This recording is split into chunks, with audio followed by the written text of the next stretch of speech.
Okay, good day everyone. So my name is Naat Loubser, and this is the first podcast of the what we are working on and what we're hoping to be the South African Strength and Conditioning Association. So the first podcast, I've got Pieter Terblanche. Known him for a very long time. We've done quite a lot of stuff together many years ago, and extremely well knowledge, and has got a lot of experience in the field. And the first this first podcast we've did a very basic one. We just had a nice chat, and maybe there will be some valuable information for some of you going through this, but there's not a specific topic as such. So future podcast, we will be looking at getting specific topics done and to put it out there and saying, listen, this is the specific topic we're going to be covering. And then I'll also be getting some other guests in and be covering certain topics. So you are more than welcome to connect with us, either in the comments, wherever you're going to be watching this. And hopefully we can cover the topic that you would prefer with regards to strength conditioning as a field, and specifically even strength conditioning in South Africa. If you are in South Africa, or if you anywhere else, more than welcome to ask anything with regards to strength conditioning that we can maybe cover. So I hope you enjoy it. Thank you very much.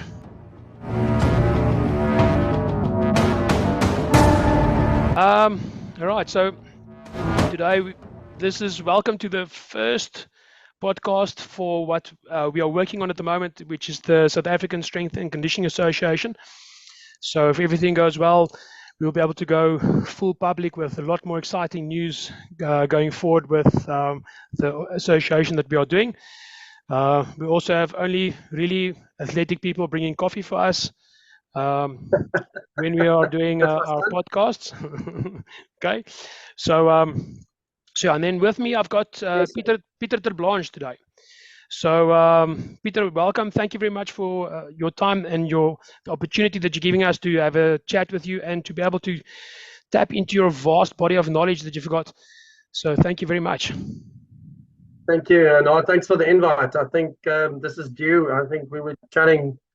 This is 24 years in making, man.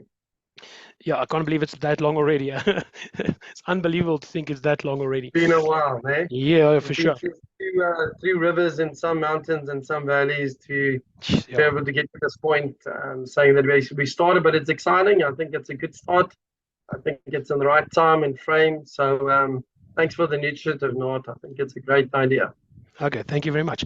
So I think to start off, Pieter, can you maybe briefly describe your background and your experience in the field of strength and conditioning that you've got? Oh, okay. Thanks, Naat. Yeah, just as an intro, long story short, I played some rugby myself, and my first actually introduction to S&C was I was in grade 9. I was a sprinter and I hurt my hamstring, and there was a gym, and I walked into the facility and I instantly fell in love and thought, wow, okay, this is something I might do as a living. But back then it was a biokineticist that she treated me, and he did some S&C techniques and some methodologies, and that's where it really started. And then as most sportsmen do, I went to varsity with the idea of becoming a Springbok rugby player, and shortly realized I had all the ambition but not the skill. And soon realized, hey, I need to change the way and the stuff that I do. And then pursued biokinetics. That was my first goal. I said, listen, I want to become a biokineticist, because back in the day, that was almost the way of entering into the sport arena. And my first work, I worked at Tikkies. So I studied at the University of Pretoria, then did my honors there, and then started to work at Tikkies. But back then it was in tennis specifically. So I did SA tennis for about 2.5 years. And then life happened. I just was at the right time at the right place. I met a guy, Basil Karsis, and the guy, Henrik Kriel.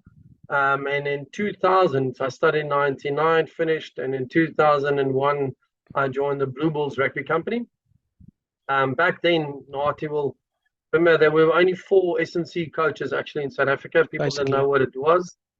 And we said, listen up, let's do this. And then Basil took the senior side and I took the junior side. And up until 2011, I worked at the Blue Bulls, or the Bulls now. And then I got bought over from the Sharks. And therefore, since today, what's it today? The 29th of September 2023, Yeah. I'm currently working for the Sharks, the Sharks Pty Limited, um, specifically as a performance specialist. But my major role is currently is running the Sharks Academy. So I oversee the S&C program. Um, I'm at this current position at a half-day job, so I only do education. I'll maybe allude to that a little bit later. But currently, fundamentally, I'm a co-director of two different companies, and only work half day as S&C for the Sharks. Okay. Well, that's as you can hear, quite a long resume there, which happens when you've been in this for so long. So just on catching up on that. So I think two things. Many years ago, when myself and you, when we started basically in the industry, myself, I also had the idea that I wanted to be a strength conditioning coach. At that point, I had no idea that that even existed when I started. I think yourself as well. In our country, it was biokineticists, which is basically the equivalent of what they call, I think, an athletic trainer in the US and in a lot of other countries. So athletic trainer or a physical therapist, if you Basically, yeah. look on the medical part of it, yeah. Yeah. And so our route normally was in South Africa. Sorry, Lot. We were, so the route were either you do sports science or you do biokinetics. And sports science was specifically lab and monitoring and testing of athletes, and biokinetics was this clinical rehabilitation field, like a physical therapist. And there was only two choices we could make. We, myself and Basil, just when we started working in the professional enterprise, just realized that those two pathways it's important in the athlete's development, but there's a lack in between. And that's actually when we looked abroad into the States to look at the NSCA's CSCS program. Yeah, so I remember that point as well, looking into the NSCA, and when I saw that, just realized, but this is actually what I'm looking for. This is what it's supposed to be, and we don't have anything that's really in there. So a lot of people that was biokineticists claim to be strength conditioning coaches, or did what strength conditioning coaches did, but at the best of their ability and not to their knowledge. But yeah, there was a lot of lacking, and I think. And your route, Naat, how did you follow that? How do you get to the strength and conditioning? I know you're passionate and you put the aspect. So when I was, you're one of the forerunners. When I was 6 years old, probably a bit younger, and this won't be long, I'll make it short. No, that's fine. I've always been fascinated about being strong and about being fast and about maybe even building muscle, getting bigger, getting stronger, and the performance aspect. So it's always been a big fascination. So I was 5, 6 years old, and I asked my dad, listen, how can I get stronger? And he just basically said, you do push-ups. I did 50 push-ups a day for 2-3 years. Needless to say, as a youngster that helped, but it's not like I got superhumanly strong from doing push-ups, quite a bit of endurance. And then I also did quite a little bit of sports, but I was always fascinated in the performance aspect of sport. I was interested in sport, but it was always for me the performance aspect. And in high school, found out about biokinetics, and not sports science so much, biokinetics, and it sounded like that is the field that I want to get into. Started studying at the university and realized quite quickly that it gives the foundation. So you learn anatomy, physiology, you learn some of the biomechanics, but it's not nearly what is going to help me be super strong, super explosive, super fast, whatever the outcome is for the sport. And for myself at that point was rugby. I just wanted to be really fast, really explosive, tackle people, the living crap out of them, run over them, those kind of things. And yeah, I had to try and figure it out by myself. And then so that was kind of like where I started with that. And then obviously studying with Basil. I was in first year with Basil that you mentioned earlier, and studied at the same time you were studying as well. And then started to talk with yourself and with Basil around about, I think it was 2002, 2003. And then you guys were into the rugby side and I was more into the individual sports side. So working with athletics and sprinters, specifically sprinters. back and then you swimming did some swimming as well, yeah. and swimming Yeah, sprinters. Quite great success with swimming sprinters. yeah. So very much the individual sport route, and then later moved into rugby, which I also really enjoy because it's a great challenge working with a team sport like rugby. But you played some rugby as well, you know? Yeah, I did, but it's also similar to what you said earlier. We played together at Harlequins Rugby Yeah, Club. Harlequins. Yeah, Yes. no, that's what I'm saying. Yeah. But yeah, I've stopped at junior level in the 21s. I think got a bit of a back injury, which also had to try and go rehab and strengthen again. I remember a few doctors telling me never play rugby again. I did play rugby after that. Also said never deadlift again. I did still deadlift, Still do that. still Hopefully still deadlift, do that. still squat, still power I clean, all this stuff. So yeah, but that's also kind of where it started. And first thing is applying to myself in the beginning, yeah, and I yeah, still yeah, do that. Still do that is I try and apply a lot of this stuff to myself. So yeah. so I think Can I tell you these guys a story? Do you know why everyone back in the day, I'm talking now 99, 2000, why everyone said biokinetics is the way to sport? Do you know the story? let's hear. Especially in South Africa. So Yeah. what happened back then, and this is honest truth, Well, in sorry to interrupt you 99, there. Just 1 second. Sorry to yeah, interrupt. As far as I know, biokinetics is you can only do it in South Africa. yeah, it's called Biokinetics. physical Yeah. therapist. Yeah, Yeah. Yeah. biokinetics. It's But yeah. physical therapist Yeah. in the other countries. I think Australia and in the US. But fundamentally, what happened in '99, the Sharks, the company that I'm going to work with, they employed a biokineticist as an assistant backline coach. This is the honest truth. And in '99, they won the Curry Cup. So the Curry Cup, for the guys who know, that's like the accolade back then of rugby in South Africa. It's like the oldest competition in our country. That's what they say. The Lions was a bit longer, but and they won the Curry Cup. And on at the interview, while they were busy interviewing the Sharks coaching staff, the head coach back then, I think it was Kit Christie, said, "Listen, the reason we won," and he said it as a joke. Said, "Listen, the reason we won is I employed a biokineticist." That's the honest truth. But we're not telling them that the bio they implemented was someone who was assistant coach as a backline coach, and he coached like a normal rugby coach. He wasn't a bio. He did the bio. They had another guy doing it, and that's actually when the trend started of people saying, "Oh, but maybe the bio through a bit of science and a bit of background in anatomy and physiology and exercise science, maybe they're the ones that each team needed." And that's how everyone got started, was saying, listen, a bio in essence is the same. But like you hopefully hear in this next few podcasts, there are vast differences between the two. Yeah. I think it's also very similar to a few years back when you were still in Pretoria, when all the rugby players started to do Smith machine bench press throw-offs. Do you remember that? Yeah. And it was, I remember, and I believe, I think it was, okay, let's maybe not say who it was, but there was a doctor who was the biokineticist for the Springboks at that point, because that was after because all the teams had to have a biokineticist. Okay, so anyway, so there was a doctor in biokinetics who was the biokineticist for the Springboks. They went to Australia, and this is something that you don't know yet because this happened in 2019 with me. So they were in Australia. They went to Australia early 2000s, and they were the Australian Institute of Sports, and that they saw, now at that point Australia was still good with rugby, not like now. So they were really good. I think they were world champions at that point. So they won the World Cup. They were world champions. And they went to the Australian Institute of Sport, and they saw the Australian rugby players and them doing bench press throw-offs. Right. Oh, yeah. And then that was like, okay, so we have to do bench press throw-offs. So Oaks come in, training camp at Loftus, the Springboks training camp at Loftus, and then I trained at the Health and Racket Club at that point in time where I was working.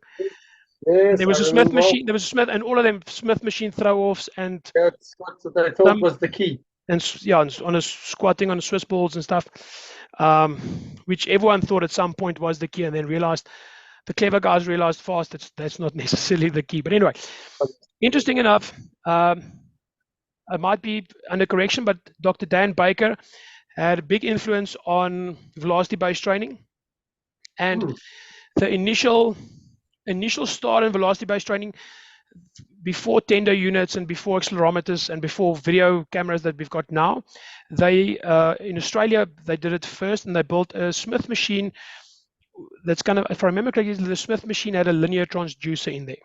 And they used the Smith machine because it's a linear movement, it's easy to measure, and it's 100%, accurate. easy to monitor. So, that was the main reason. Yeah, and so they used the Smith machine. That's why a lot of the studies you'll see has got Smith machine bench and Smith 100%. machine stuff. A lot of the stuff that Bosco, so Bosco is actually the Yeah. father of all of that. Yeah. And the Bosco protocol is done with the Smith machine. Yes. So, so what happened there is they used in the Australian Institute of Sport, they had the Smith machine that was made with the velocity-based technology in there to measure velocity. So they were only doing it to test upper body explosive power in that plane. That's what they were doing. It was not their magic exercise. Okay, but someone came there, they saw magic exercise, and then they fall in. No, then everyone did. Fall in with that kind of thing. Because so and I spoke to Dr. Baker a while back when I was in Canada in 2019. And he spoke about the Smith machine and how they used it. He gave us the whole history of the Smith machine, how they used it for the velocity, and how they made one for, I think it's one of the major, they actually had to make a bigger one for one of the NBA's teams, which, because they have all the tall guys for the US. So they did that, but it was not because bench press throw-offs was the best exercise for explosive power in the upper body. It was because they could measure accurately for research purposes and for testing. They could do that. So yeah, and that's why the divide is so massive, not because I think both entities are needed. I do think the sports scientist has his place. Yeah. In the multi-team or the multifaceted team of getting an athlete to its best value or best standard or best proposal or profile. But unfortunately, that same knowledge can't be directly translated to what you need to do in a sport field. That's just a clinical field or a laboratory field where we can monitor data and maybe keep a profile. But I think that's where the divide comes in, where these amalgamated things become one, and people get disoriented and say that, okay, that value now because they do bench throws, that's what each guy need to do. But they don't really know, and I think we alluded to it earlier in our private discussion, was people don't know where it started. Then there's obviously intervention over a period of time, but they firstly get a proposal, and it might be that they get that intervention somewhere in the middle. They don't know where it started. Yeah. And second, they don't even know where it's going. And if that gap is there, you're actually in the dark all the time because you don't know where it started, you don't know where you're going. And that's where technology, especially social media technology, gets a good rap, but it's unfortunately not always scientifically based. Yeah, so it's basically it's a tool to gather information, but you also have to know how to use this tool. It's the same as if I give so my son's 10 years old.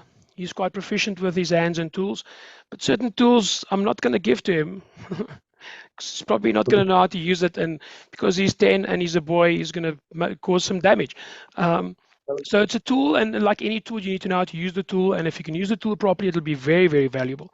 So I think our next point is, let's maybe talk about how do you see strength conditioning coaches' involvement within the multidisciplinary team, and let's not take the whole multidisciplinary team because there's a lot of people in there, but in a multidisciplinary team, let's say if we look at biokineticist, strength conditioning coach, sports scientist, how do you see where the ideal point is where these three fit in your experience? Yeah, so I can only tell you obviously my experience, and I think everyone has a different opinion, but from my view, in the last I've been blessed in the last 24 years in professional sport. There's a point where firstly the sports scientist plays a role of creating a profile, and I think that's almost like setting a bar, setting a base, getting a platform, knowing where the athlete's at, and I think that's important obviously for us to monitor it further.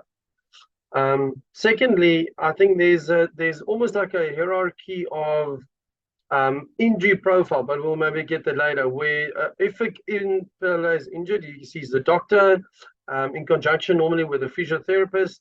They get soft tissue and pain-free. Then the process normally a biokineticist or physical therapist where they get better. And there is where the gray area becomes.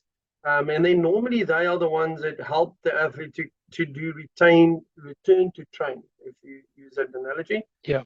But there's a massive gap between the demands of the sport and returning to training. That void of getting an athlete up to playing demand and performance, because that's another level. Just playing doesn't mean you're in a high performance enterprise. There's a massive gap between being able to train efficiently and performing efficiently. And I think that gap is SNC, if it makes sense. For sure. But there's even a higher hierarchy on that where performance specialist comes in to say that as a SNC, there's lots of elements that you need to look at, and we'll maybe look at what I call a matrix at a certain stage. But the difference between an athlete just playing and an athlete performing is really where the rubber hits the road. And I think maybe that's for a different discussion. But in my mind, it's almost where the player's been injured. We've known through the scientists where they were before, and is getting to that performance element or range or level, and then getting them back to competing again. That gap, that void, is where the SNC plays a massive role. Yeah. I don't know if you agree. No, 100%. Because a lot of the times, if you have someone who's very much specialized into the rehabilitation, let's say, for example, if someone's just coming back from ACL reconstructive surgery, so they obviously got injured, and there's a diagnosis process that happens, and in ACL reconstruction, there's an operation process.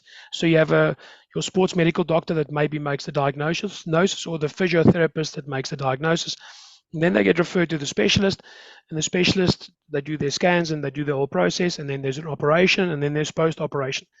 And then usually you have someone who starts the rehabilitation specialist, which will be your physiotherapist and biokineticist, will start with the person basically out of the operation. So they are at the low point in terms of strength, in terms of performance. So someone with my kind of personality, I am clever enough to know that the person cannot stand up properly out of a chair, but my type of personality demands performance, right? So for me, he has to be able to squat twice body weight, 2.5 times body weight. That's what I want, right? You can't do that now. So biokineticists, they get him to stand up off a chair. They get him to stand on one leg. For me, that is sometimes like watching paint dry if I'm doing that. 100%. So 100%. So he has to stand up, and that's what they do. If you only go to that point and you only train at that level, and that's what a lot of systems happens with, and that's what a lot of even some SNCs to a degree is also guilty of this, because the idea of strength and performance, is, as you mentioned, is not at a performance level. So now you're getting him strong enough, he can stand up, he can walk, he can do those kind of things, and now you're getting him to do his run rehabilitation, and which is basically straight running, and then change of direction and a bit of strict dassies, and is no pain, is all good. And maybe you let him do a single leg chair sit squat to a quarter depth, and he can do both legs almost stable enough, and then usually what they say, okay, now he's good to go, right? Can he squat twice his body weight? What's the percentage of difference between the left and right leg, the involved, non-involved leg?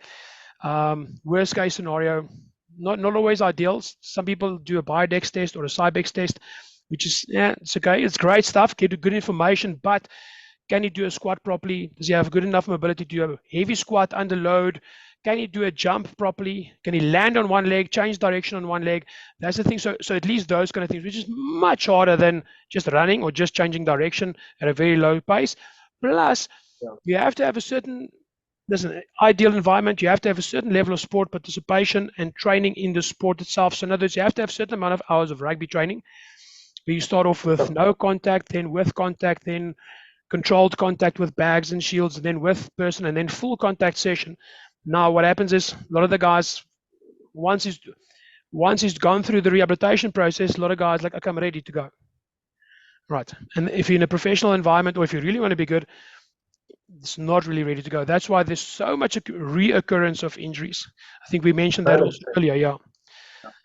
So yeah, so I think that's we're both looking at that from the same kind of point of view. I mean, the way we're doing it here, and I'm sure you're doing it where you're involved still as well. Sport participation is a great, well, sport training and participation is a great part, almost the biggest part of our return to train and return to play. So you can return to 100%. train, but then there's sport has to be done in a certain way. Sport, Yeah. So, and the other problem is now you also, this may be slightly off the topic, but I think it's probably involved in that. How much do you think the sports coaches play a role in rushing that process sometimes, in your experience? What have you found? Or not, Yeah, either not obviously. understanding or rushing the process? Yeah, I think that there's a massive gap in understanding. If you, and I'm not alluding to any coaches specifically, but if you look at the education background for most coaches in South Africa, it's very slim, and it's not meant to belittle. It's just if It's you the were good reality. at the sport, doesn't always mean you understand the sport. And there's another date for Yeah. another discussion about it. But if you look at the professional setup that I can only talk about, Yes. there is a demand that your best players, you want them back on the field as soon as you can. And obviously we try as much as we can to compress, if that's the right word, that process to get them back on their feet. And I must say I work in a multidisciplinary side team where there is a physio, there is a massage therapist, there is a nutritionist, there is a dietitian, there is someone who looks at the rehab phase specifically. Do you have a There is a tennis? Do you have a tennis coach as well? yeah. You must have a tennis coach. You 100%. must have a tennis coach that does the mental stuff. I have a few of them. So we do Okay. have a sports psychologist Okay. or someone Okay. that works with us on our mental part of it. Um, that's maybe a different discussion Yeah. totally Yeah. of itself. For sure. But so there is a multi-team in my environment. My biggest concern is that always the demands of the sport, specifically per individual. I think that's important to say. Every individual is different, but the demands of the sport is actually the beginning point, not Yeah. the end point, Yes. if it makes sense. No, And I for sure. think most coaches miss that point. This is where they start, not to get them better. That's a starting point. It doesn't mean when they start they could play. There's a massive gap between the two. And I think Yes. that misconstrued concept is sometimes where we in educating the coaches to understand the difference is where the problem lies. Is if they're back in the sport, just to give you guys an illusion, and I will also know this, but just running in a straight line, obviously no sport or very few sports in a straight line, just running in a straight line's demand at flat out pace. I'm not talking about acceleration, that's even more. Just running at top end speed is around about 2.5 times. Most top athletes around about 2.75 times their body weight in weight on one leg. In, That's a ve- running in a in straight an line. extremely short period of time. Most of our athletes can't maintain that for longer than 2 seconds. So to give you a perspective, that's 2.5 times when you've already accelerated your rate of force, you've reached maximal velocity in a 2-second millisecond time. Now, to give you an idea, that millisecond foot contact is quicker than a blink of an eye.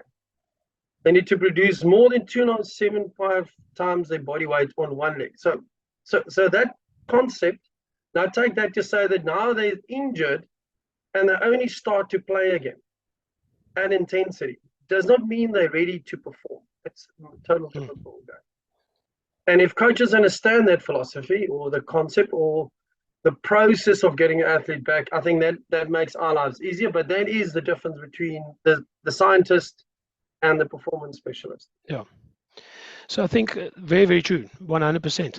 I think what makes the return process quite complicated, and that's why you need, and in my opinion, if you're a well-experienced strength conditioning coach who's been doing it for a long time, and you have good experience and a good practical experience, and you've got good principles in terms of how to apply training programs, and you are a coach, a strength conditioning coach, not just a guy who does strength conditioning, because you have to coach as well. 100%. That's a discussion maybe for the we science will, of coaching. yeah, Obviously, we can Definitely, that's That's a definitely a different future. discussion for a different day. Definitely a future one. But if you're doing, if you in that, the strength conditioning coach has got all that prerequisites, is the ideal person to be the midway between the athlete's rehabilitation and getting him into the sport. Because as 100%. the strength conditioning coach, we're involved on field sessions quite a lot. We know the demands of the sport. We physically have more contact with the athletes than almost any other participant in the multidisciplinary team. I see my rugby players, I see them more than anyone else. I Yeah. sometimes see them certain times of year. I see them more than my family. So That's um, not always necessary, but it is yeah, part of the job. yeah. But sometimes, yeah, if that's how it goes, sometimes, yeah. So certain parts of the season, but I mean, so we have a better idea of what they can do and can't do, and what makes it difficult with the injuries, and I think each injury unique is if an athlete's got a grade 1 hamstring strain, it's kind of like a 3-week process before they can start. If everything goes well, 3 weeks they can start running properly again. But they've only detrained for 3 weeks then. And within 100%. and I know exactly what training they have been doing because I've been programming the training around the injury for them. Yeah. So it's 3 weeks of detraining in the sport, but I Yeah. know what I've made them do boxing, I've made them do cycling, I've made them do whatever. Yeah. I've made them do certain strengths. So I know kind of where their adaptation is to a certain extent, and I know what they can handle with the amount of detraining that they've had. So I know after 3 weeks, maybe the 4th week of 1 week of sports training can probably get him into a good enough point to start playing for half an hour or for 40 minutes again. 100%. So 100%. so that's it. But Yeah. if that same athlete, also grade 1 strain, there's complications on the 4th week that's going to take him out a bit longer. Plus, maybe he's writing exams, so he's not arriving for sessions. Yeah. I know it's going to take longer now because he didn't train properly. There's more detraining that's been happening. So and I think a lot of the medical specialists and some coaches, to a certain extent, want grade 1 hamstring strain 4 weeks. Yeah. Yeah. I think you guys alluded to it earlier. I think it's important also to think of, again, the individual. But secondly, if you understand fatigue, well, and that's maybe something else we can maybe cramp down on the different varieties of fatigue or the mechanisms of fatigue. If they do have an injury, it's normally on one limb. It's very seldom that it means with training specifically that they can not do anything. Yeah. And I think that's where the multidisciplinary team is so important. Where the physio and the bio and the S&C need to amalgamate and say, listen up, I can understand he's got a shoulder injury, but listen, we can do legs and we can do the other arm and we can do core and we can do other elements of the athlete in conjunction with getting him back to play. Yes. Back to and I think that's why the multi-team is so important. Many years ago, I realized that rehab bit is not me. It does not give me energy. And I've got amazing guys through the years that I've met who are superstars in that field. And it's good to have a good conversation and communication with them to say that your job, and it's going to sound very facetious, but your job is to make sure that arm is proper so that I can break it again. And it sounds weird, but fundamentally with break, I mean getting them up to optimal performance. And that's not just training, it's not just performing or playing, it's performing at the highest level that they can possibly train. Yeah. So the communication is of great importance within any team. And I think with a multidisciplinary team, it's almost more important. Yeah, and like I said, I think in my experience, at least how we're running it and how I'm running it, the S&C forms a much greater part, and it's got than if you only have the rehabilitation and then which a lot of people do rehabilitation and then they start playing. Yeah. So not I do think it also depends on the team, So obviously in the professional system, we have the finances and the resources for a multidisciplinary team. And I've seen schools that they only have a physio or they only have a S&C or they only have a physiotherapist. And I find it sometimes, so I'm one of the World Rugby educators as well, and I find it very heartbroken when sometimes I see these environments where they don't have the knowledge skill of any of those others and they try to do as much as they possibly can. I think my best advice there would be is if they're not at the school per se, does not mean they're not in the area. I think there's great expertise in other fields that you can tap from. Yeah.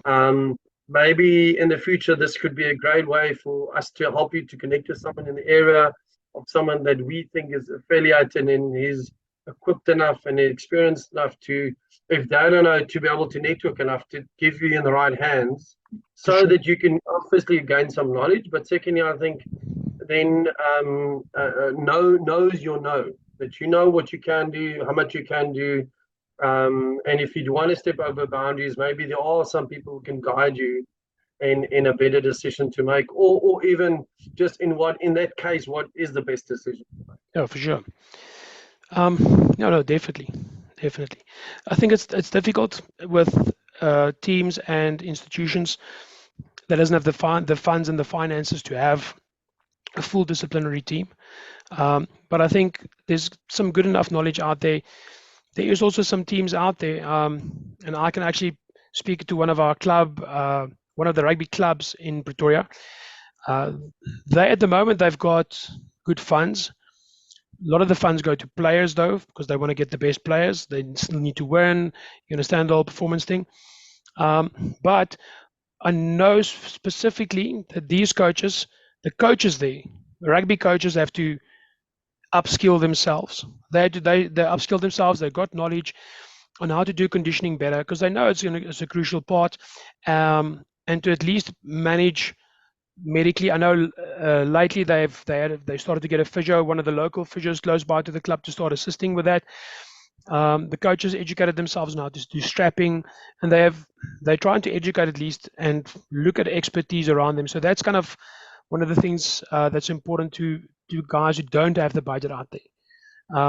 Try and educate yourself to best level possible. You're never going to be an expert, but it helps if you know that if someone's got a strain in their hamstring, if they go to their doctor and the doctor says this is probably a hamstring strain, then leave the hamstring alone, but you can still swim or cycle or arm bike or bench press or those kind of things.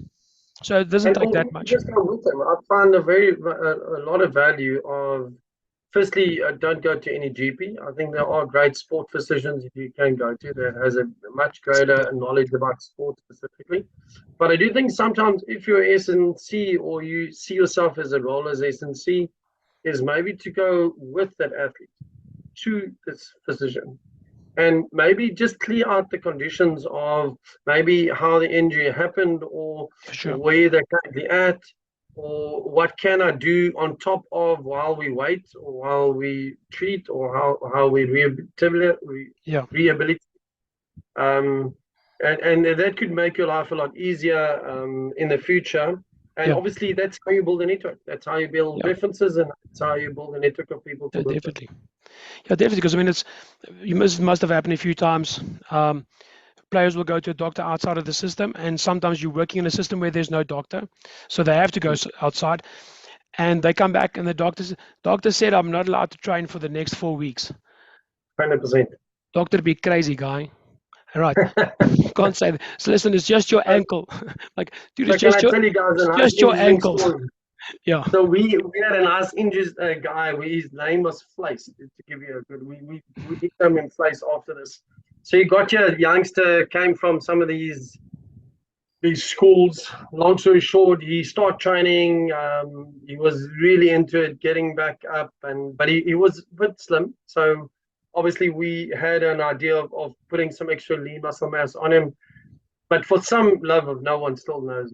He went on holiday, and when he came back, he was plumpy, to tell the least. So obviously we do assessments, and we came back and we had a meeting with Fleiss and said to him, listen, so Fleiss, explain to us what happened, what changed. And fundamentally the only change was, so his dad had a friend who was a butcher. Now, this is honest, true story. And the butcher recommended a diet. Now, you can imagine the butcher saw just the butcher recommended him to change his diet. And he basically just ate meat. Any type of meat you can think about, he bought from this butcher, and for probably about 4 weeks, that's all he ate. He literally just ate meat. obviously you can't just do that. So it's a great idea if you train and you've got guys monitoring you, but Listen, there is a doctor somewhere in Cape Town that'll just kind of differ with you. I know the doctor. I know the doctor. But long story short, But so yeah, when Fleiss came back, he said, "Listen up, there's a little bit more to it than just protein. yes. So still maybe get the stuff from the butcher because he might be mad and the And butcher might even not be great. meat is a good thing. But let's mend it into something that can work for you." Yeah. And the nickname after that for his rest of his career was Fleiss Visser. There we go. Yeah. Yeah, no, for sure. So yeah, I think we've covered a good amount of information for our introductory meeting and introductory podcast. So I think definitely in future we'll definitely chat again. We'll organize something, and then we'll have some more structured topics, and then we'll go in depth. We choose a few topics, and we're going to go very much in depth into topics and try and get a good discussion. But this is our way of getting the ball rolling. And then Thanks, Naat. Great initiative. And then I hope you guys out there, I hope you enjoy it. And then let's see what we can do with our next one, and then we'll put that out there, and then we'll start educating people, hopefully, and letting them enjoy it. Awesome. And if there's any ideas or anything that guys want to maybe comment and leave us some suggestions of stuff that we could maybe cover. Just my final thought is we obviously working with humans. They might be little, or they might be old, or might be big, or different sizes, but it's still humans. And besides that, obviously, my purpose in life has never been to win a cup or to win but it's actually to build champions in life. And I think if I can leave you with that is when they do leave you, don't be the last coach that they go to. Maybe be the one that they start with and never want to finish. All right, powerful thoughts there. Thank you very much, Pieter. Awesome. Thanks, Todd. Thanks for the meeting. Have a blessed evening. Thanks. Okay.